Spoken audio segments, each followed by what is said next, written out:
Welcome to another episode of the Tailgate. I'm in Chelsea, Alabama today. We found the one shady spot here in at the high school.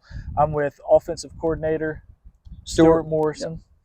How are you? Doing well, doing well. Thanks for having me on. Appreciate you wanting to do it and being willing to do it, and maybe thinking it's kind of cool. Yeah, no, this is awesome. I think this is a great opportunity to get out and showcase what Birmingham has to offer Yeah, for lots of people. So yeah. thank you for putting this on. No, I appreciate you. So this is what, first year at Chelsea, right? First year at Chelsea, yep. So it's really my about my 11th year living in the community. My Okay. wife and I moved here when we got married, and um, I was working down in Coosa Central down in Rockford, and Okay. so my wife was working in Homewood at the time. So that kind of put us, her a little bit closer, and Yeah. 280 to drive down to, Sure. down there and be pretty close to where I was. So Yeah. So what's give me the coaching resume? Where all have you been and in what roles, that kind yeah, of thing. so I started out as a student assistant at Jacksonville State. That's Mm. where I finished up my undergrad, and did that for 2.5 years with Coach Crow, and then I had an opportunity to stay in GA there, and Yeah. um, my parents were like, well, "I'm tired of paying for you to stay up here. It's time to start making some money." So Yeah. got into high school coaching at Pleasant Grove, and that's actually where I Okay. knew Todd from. Todd was offensive coordinator Gotcha. then, and so they kind of gave me my first job and first high school job. And Not a bad program to get your no, first job, not at Pleasant all. Grove. A great program. Jim Elgin was the head Yeah. coach at the Yeah. time, and so I learned a lot of really valuable information as a young coach. And from there, I spent a year at Shades Valley, Oh, okay. and I was there with Curtis Coleman, uh, Legend. the legend Curtis Coleman. We Defensive were lineman legend. we were running the. I was the offensive line coach there, and we were running the. It was back when we were still running the I, the traditional Wow. I. Wow. So learned a lot of good stuff there, but I had some background knowledge with, of course, Jack Crow, because Oh yeah. that's what he lived on with Bo down at Auburn. Woo. And from there, I got married, and Curtis unfortunately got let go at Shades Valley that year, so Yeah. I did as well. And so I was getting married, and I had to have a job, so that's what took Yeah. me down to Coosa Central. Okay. Stayed 2 years there, and then got a little bit closer, moved back to Vincent High School, and Yeah. I was there for 2 years, and then 7 years at Oak Mountain Mm. with Coach Bell, and had some really good years there. It's where I really learned, that football's not always about X's and O's. Yeah. It's about building relationships and Yes. and creating a culture in which those kids are going to buy into it. Yeah. And it's talk a lot about um, transactional coaching as Mm. opposed to relational Yeah. coaching. Exactly.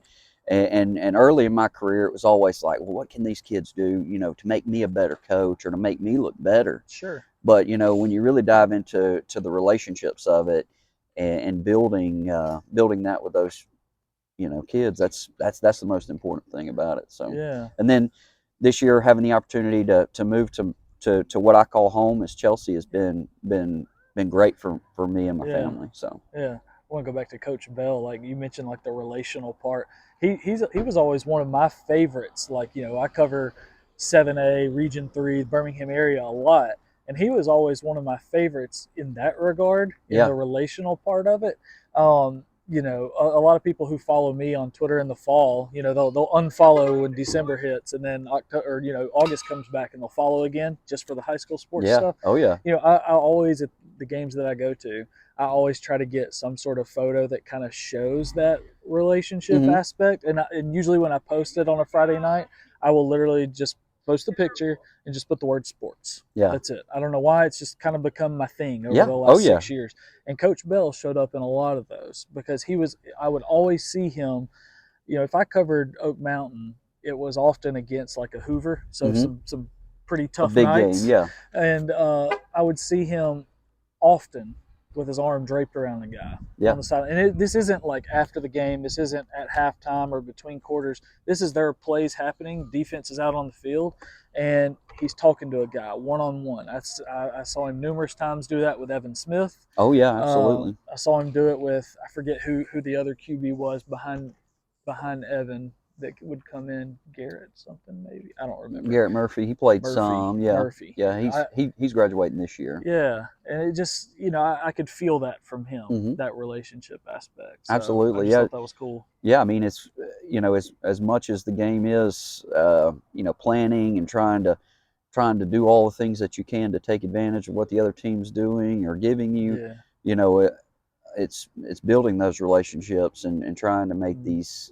these kids, you know, bring out the character that they have inside Yeah. of them. So, Yeah. How do you build that as the new guy here? Since this is going to be year one. well, this is year This two. is year Year two. two. Last year was Yeah, year one. yeah. Okay. Last year was year one, and so Okay. this So what is has that been like? yeah. I mean, it's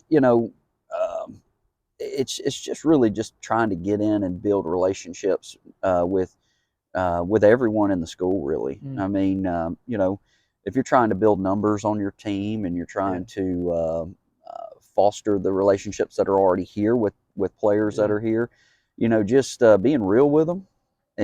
and letting them know that you're here and you do care about them. And Right.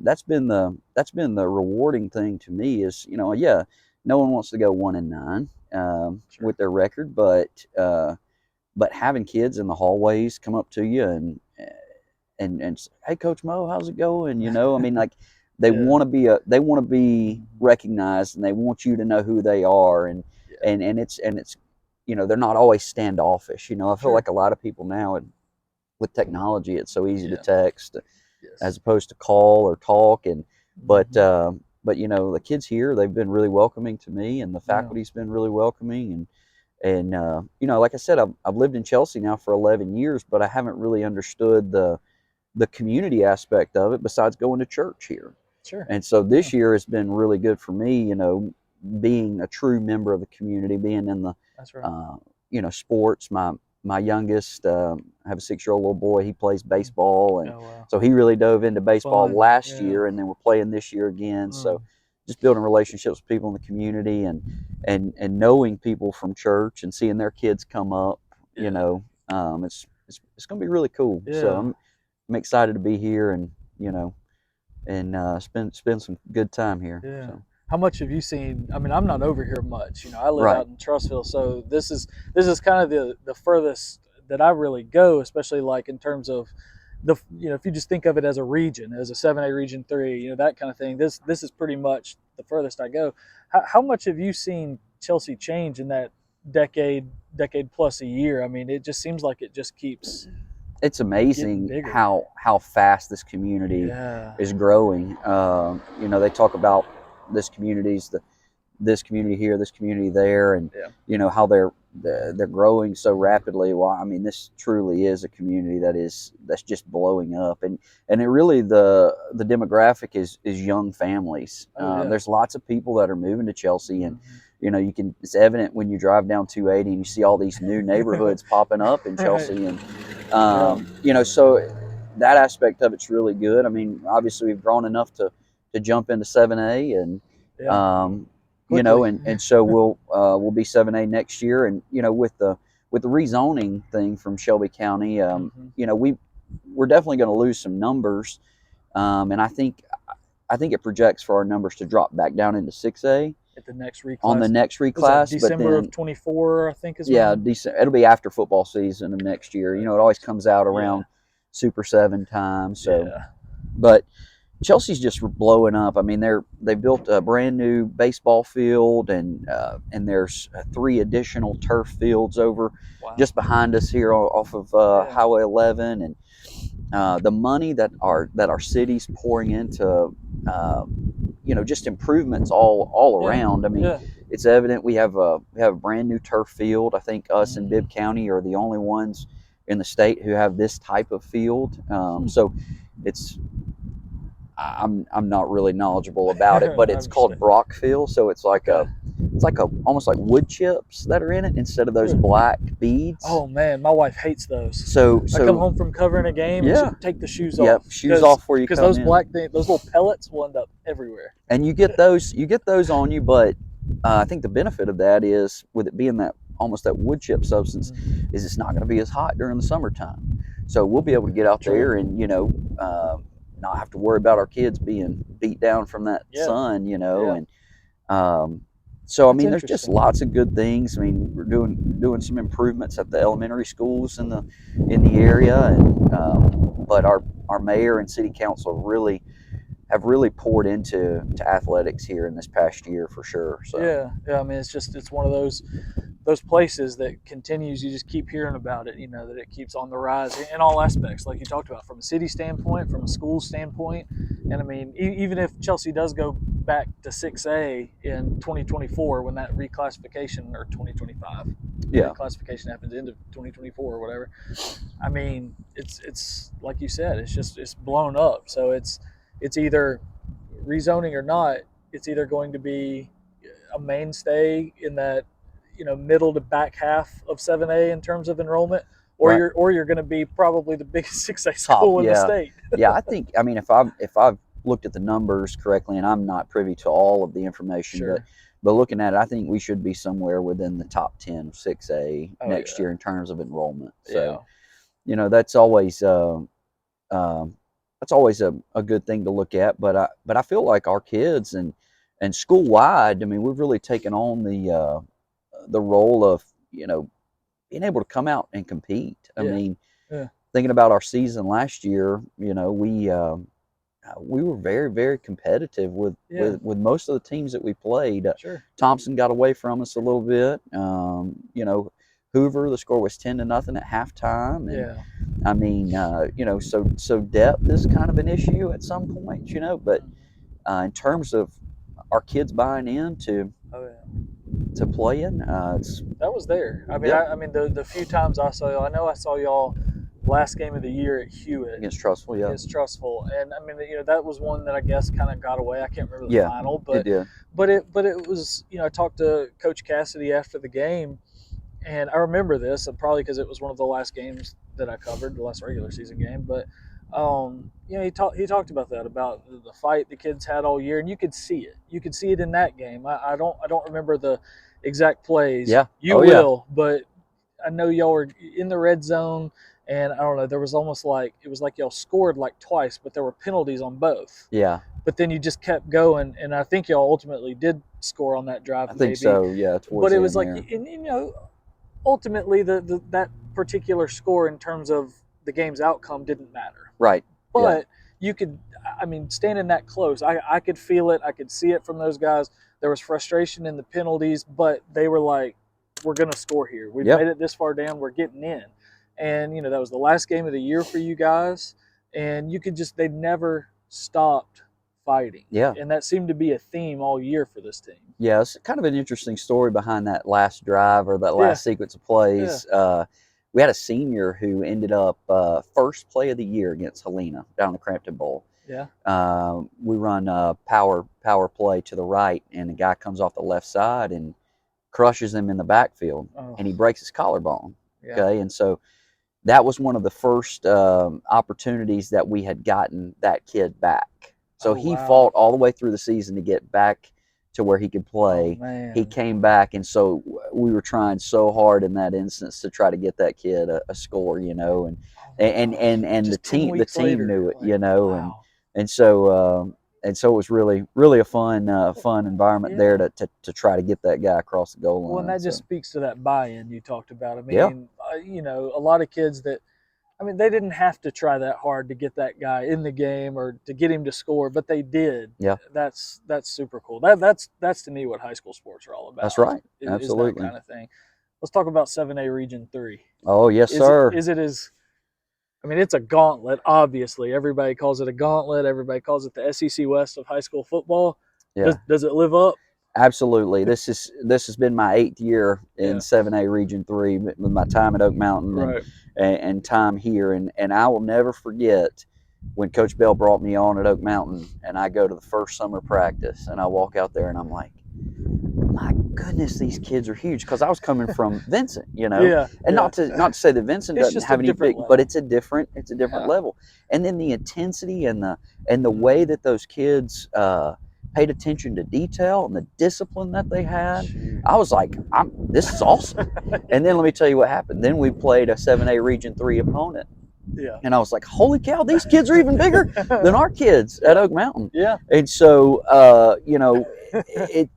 every week, and not to disparage our other opponents that we play outside of Region 7A Region 3, but our other opponents are very, very quality Yeah. opponents as Who'd well. y'all play at? You Helena, We y'all play played. Helena, we play Calera, Yeah. Pelham, and so those are all That schedule is playoff teams that normally schedule every is year. legit. And so, and then add on top all of the 7A teams, and so There is no off week. it's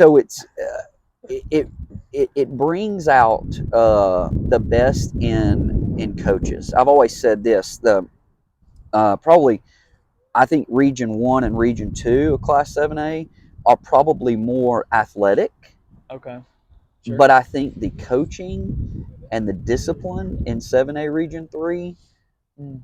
are by far head and shoulders above the other regions. Yeah. I mean, people want to they want to go where things are the best. That's right. And That's right. and test themselves and see how they measure up. That's right.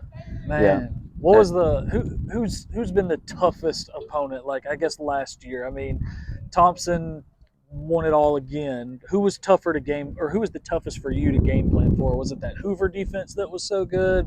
Was it Thompson? Was it somebody else? Well, Thompson has they definitely have the star power. I mean, Yeah.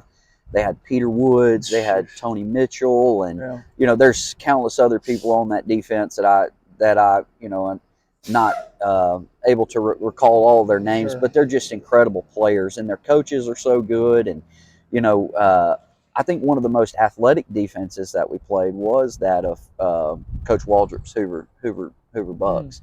They were really, really athletic. But the surprise team of this year to me was Vestavia.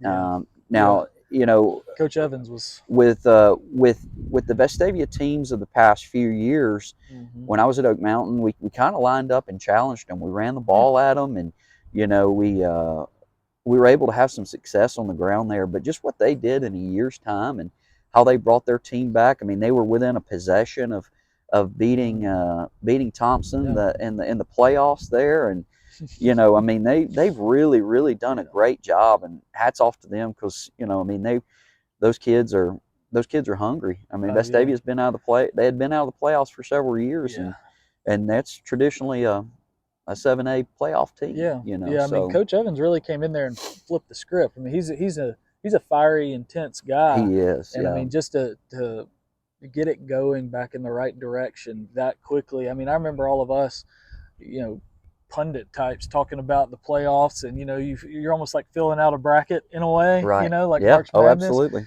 And okay, no disrespect to the teams up north. But when we look at those brackets, we basically go through and we're like, all right, we're gonna pick every Region 3 team in the first round. We're gonna pick Hoover. We're gonna pick Thompson because they're at home and they're Hoover and Thompson. We usually pick Hewitt on the road. They won. And then Vestavia, I think they were playing at Austin, and we were like, Austin, it felt like a shootout type game, and the way Vestavia was playing, a lot of us were like, Vestavia to the semis. It sounds crazy, but the way they were playing, it was like, I think they might be the better team right now. Right. And right. so that was really interesting to watch that turnaround. To me, that goes back to just the quality of coaches that you have in this region, and like you said, not to disparage the teams up north in that region, but there's a sense of in Region 3, they're going to keep pounding you. Region 3 is just going to keep coming, and there's no let up. Like even sometimes the bottom half of Region 3, towards the end of the game, like you're still having to battle to scrap and make yards offensively and to stop them. I mean, because those kids don't quit, and that's a tribute to those coaches and just the character that a lot of the kids have in the schools around the Birmingham area. So Yeah. it's, to me, I would rather play against the best Yes. and know that maybe if you don't meet your goal, well, you've done your best and you've tried to get the best out of Yeah. your kids against those Yeah. those I mean, it's kind of teams. like the guys, like if you take it to the college level, some of these guys that go to Alabama and know that they're not going to play necessarily. I mean, but they're going because they're like, I'm going to play against the toughest guys in practice. Yeah. Not particularly on Saturdays at, Arkansas or an Ole Miss or Texas or whoever. They're like, my toughest opponent, I'm lining up across on a Oh yeah. Wednesday afternoon at Absolutely. practice because Absolutely. they're going to make themselves the best they can be. And if that doesn't translate to getting on the field immediately, they know it's going to pay off in the long run. Right. So, Yeah. man, what do you think about this? I think it's approved. Is it approved already? Where the playoffs, the region shakeup deal. Have you seen that? Where Yeah, where so different just regions are going to be pitted yeah against each other. yeah I think it's going to be great. I think it's going to give some parity to who you play, and if you're fortunate enough to make the playoffs, sure maybe you get a game that you normally wouldn't yeah schedule. I mean, yeah normally teams try to, unless you're one of these superpowers that are having to find out of state competition. I right mean, you try to schedule as local as you can. It makes of for good course gates for both teams, yeah and but I think it's gonna be pretty fun to be able to go and play someone hmm different, if we're so fortunate to sure be able to get that opportunity. yeah travel's gonna be fun. Yeah, You end up with yeah. like a first round like Foley at Florence or something like that. Oh yeah, that would be crazy. I don't know how that'll work, but I guess everybody better go ahead and start scheduling charter buses now. Yeah, charter buses, put in for your PTO at work, All right. all of those things. Man, so what do you kind of look for? I mean, we're doing this in the spring, Yeah. so you've got a while until August, and that Region 3 schedule's coming back up again. But what kind of guys who returns, and what do you kind of look for this fall? Yeah. Well, so it's funny you bring that up. We're actually starting our, the state allows us now to use 2 hours a week. Right. To kind of practice somewhat, get a ball out. You can't have pads or helmets or Sure. anything like that, but we're starting that tomorrow.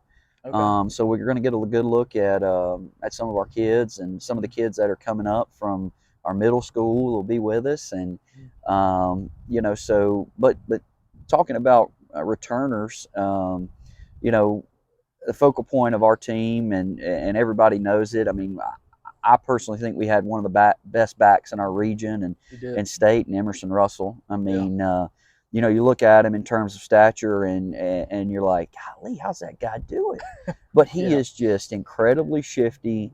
Yeah. He's got the heart of a lion, and he gives you all that he has on every single Yeah. play. And so, we'll utilize him to the best of our ability, whether that's getting him the ball in space or him being our downhill guy. Yeah. And then we've got Carter Dotson coming back. He was a sophomore last year. Yeah. I saw him Um, flinging around a little bit at the yeah, end of he last you know year. he was a really big surprise for us, because I'm not joking with you. When I came over in the spring last year and was working with him a little bit, Yeah. uh, the kid struggled to take a snap. I mean, like Really? every time you snapped in the ball, he was like Was he just like dropping the ball, and timid or something? I Or don't know if it was just nervousness or just like he was unsure. But when the fall came around, he really took on, a role of like, hey, I'm the guy. And we had a kid that's here awesome. at Chelsea that who we thought was going to be he was the starter the year before, but he ended up leaving, Transferring. going to Yeah. another school. Yeah. And so I think Carter just kind of realized, hey, I got to be that guy. So, Yeah. but honestly, what I'm looking for from him is that he's gonna step up, and he's gonna be more of a leader for us this year. Yeah. Last year we were kind of senior laden in our receivers, and Mm-hmm. and so they took a little pressure off of him, and kind of bailed him out sometimes. We had a really good offensive line, Yeah. and I'm looking for him to take ownership of that offense. So we got some key pieces back on our offensive line. We return 4 to 5 guys who had Okay. quality playing experience That's last good. year. That's always good. So so we're really excited about that. We lose a couple of seniors who played for us some. We're gonna have some talented receivers. You know, may not be the speediest of them all, but we definitely have some guys who are going to be able to use their body for positioning. Okay. Yeah. And then defensively, you know, we return a lot of players in our back end and linebackers. Okay. We're going to have to develop some guys on our defensive front, but just really excited about getting out and Yeah. working with them tomorrow Yeah. and getting an opportunity just to get back into kind of football. Yeah. You know, I mean, Yeah. that's football is always a grind during the summer and the season, Right. but then when you don't do it for a while, you kind of miss Mm. it and you're ready to jump back into It's it. almost So, that time. Yeah. yep. Anything else you want to talk about? Well, I know you're a big Braves fan. Where Oh we yeah. at? Where we at in the season this year? First in the NL East as usual. Yep, I'll As take it. usual. I'll take it. Hopefully they can stay there. You know. But we don't need to spend all year catching the Mets. That's the thing. We No, need to stay no. where I'd we like to are. And stay out in front. I would like to keep some pitchers healthy. I would like to play better at home. yeah, So far, they haven't been very good at Truist. They've been excellent on the road. right. They dropped the last two to Yeah, the and Astros. I would, you know what I would really like? I would really like for them to release Marcell Ozuna yesterday Yeah, yeah, because he just ain't it. yeah. He's really struggled out of the gate, and I mean his year last year, and I think you know Snicker's he's kind of hamstrung. He has to play him. You know, they're got all that money tied up in him, Release him. and he's doing everything he can to play him as least as possible. Oh, and it's like when he does play. I mean, it's just like he's one of those guys. It's like he might hit you a home run once every like 6 games. But it's meaningless. But yeah, it's either in garbage time or like it just doesn't really matter. He doesn't feel like a gamer to Right. me. And between home runs, he's going to strike out 15 times. Yeah, he's 071 with 2 home runs and 2 RBIs. That's pathetic. Yeah. That's pathetic. And Yeah. he doesn't have a place. There are too many young talented guys. Even if you put a vet, you know, like even if Darno comes back from whatever his injury was, and you've got he's Sean the Murphy, DH. like you can interchange them. Let one catch, let one DH. I mean, there's just Right. no place for him. Yeah. I like the young guys that they've got too. I mean, you look at all the young talent. I mean, the Braves are, and they've locked them up for several years ahead.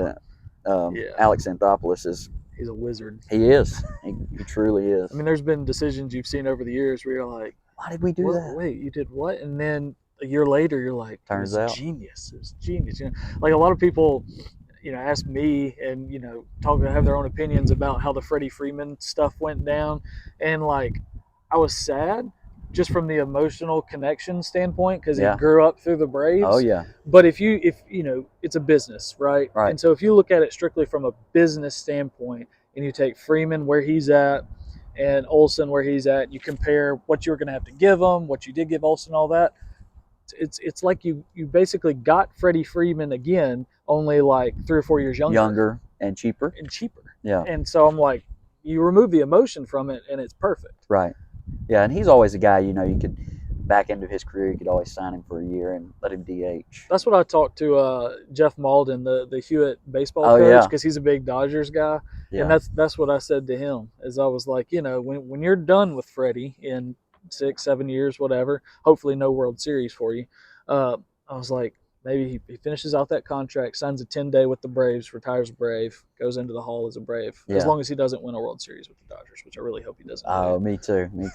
Yeah, I'm a big baseball guy. I've umpired baseball for high school baseball in the area for years, and over in East Alabama when I was coming up through college. And so yeah, I know Coach Malden well, and know tons of the baseball coaches. I've got great relationships with a lot of people from different schools. And so it's just that's been fun. That is cool. Yeah, I mean, Chelsea's got a really good baseball program. Oh yeah, Coach Stallings and Coach Schmidt and the guys that they brought in this year too, Coach Holmes and Coach Harris, and they've got a great. I mean, but it starts at the little kids. Yeah. I was telling you about my son, and he's 6U, and you look at just how competitive they are at even that age. Like it just builds, and I mean, baseball's that way. You know, football's competitive at the lower levels, and softball, and and basketball's got a great program, and our track program. I mean, our girls cross country team won the state championship, and they're always in,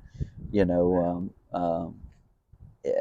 right there at the top in these meets. And so, really, really, really good things happening here in Chelsea. So. Sounds like it. Yes, sir. I think we'll end on that. Yeah. I appreciate you doing this. Man, thanks a lot for having me. Appreciate you. Y'all make sure you like this video, subscribe to the channel, click the bell for notifications, and we'll see you again next week. Go Hornets.